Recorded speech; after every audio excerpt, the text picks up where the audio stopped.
Sir Mike Jackson, thank you so much for joining us. What do you think about troop numbers in Afghanistan? At this point, should we be going up or down? Well, General Stan McChrystal, as the coalition force commander and the NATO commander in Afghanistan, has written a comprehensive and, I believe, a very thoughtful report, which we all know now because it's been leaked into the public domain. I, for one, I'm not going to second-guess commanders on the ground, to say nothing of our own British position in this matter. So when you say you're not going to second-guess them, does that mean that when they say we need to put the numbers up at this point in order to secure something we could recognise as a success, and that this is a success not just for the Afghan population but for safeguarding the British public, you think we should all believe that and take that at face value?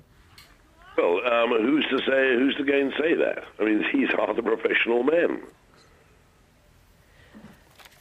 And we had General Sir Richard Dannatt, your successor as Chief of the Army, who was in here a few minutes ago. We were discussing with him the relationship between the military commanders and the politicians. And he basically was saying that at the beginning of this year, they presented some solutions, their favoured option to raise the troop numbers to nearly 10,000. They didn't get at the time what they wanted. Do you think the politicians have been slow to do what is necessary?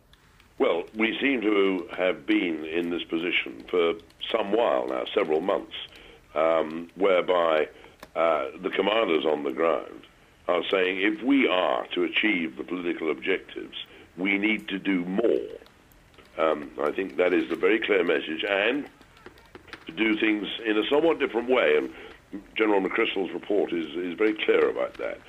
And so, you know, I see in this morning's Daily Telegraph, there is a story whereby units are being delayed from coming back and from going out.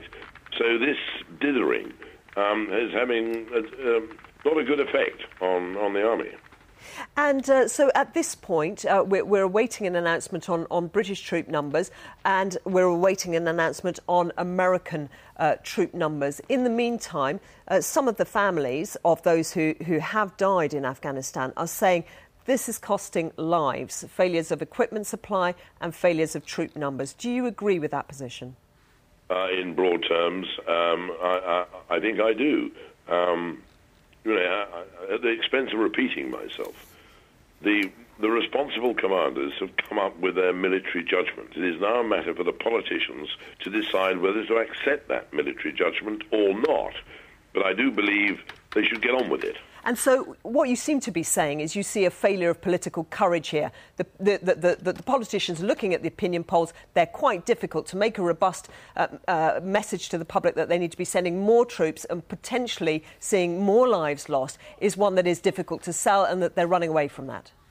Well, those are your words, and they're not mine. I understand, of course, the political difficulties.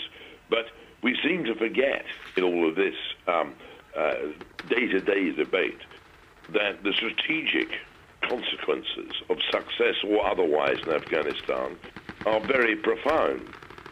This is not just a matter of another 1,000 soldiers here or there. They are very profound stakes. And what I personally would wish to see was the same amount of political commitment to success that you are getting from our soldiers. I'm sorry to press you on the language, but you said dithering. Now, I said I'm just looking for what would be the reason for the dithering, and I say, do you see it as a failure of political courage? Is that yes or no? I'm not prepared to accept the way you put the question. I'm sorry. I've explained, I think, but quite carefully, that there are different dynamics here. There is a military dynamic, political, and let us be very clear, the other aspects of the counterinsurgency campaign, which are non-military in their nature. It's very complicated. What I've said is that I would wish to see the same amount of very clear political commitment to success that you're getting from the soldiers. Thank you very much for making that clear, General Sir Mike Jackson. Thank you for joining us. 9:37. The Conservatives have been defending their proposals for reducing the national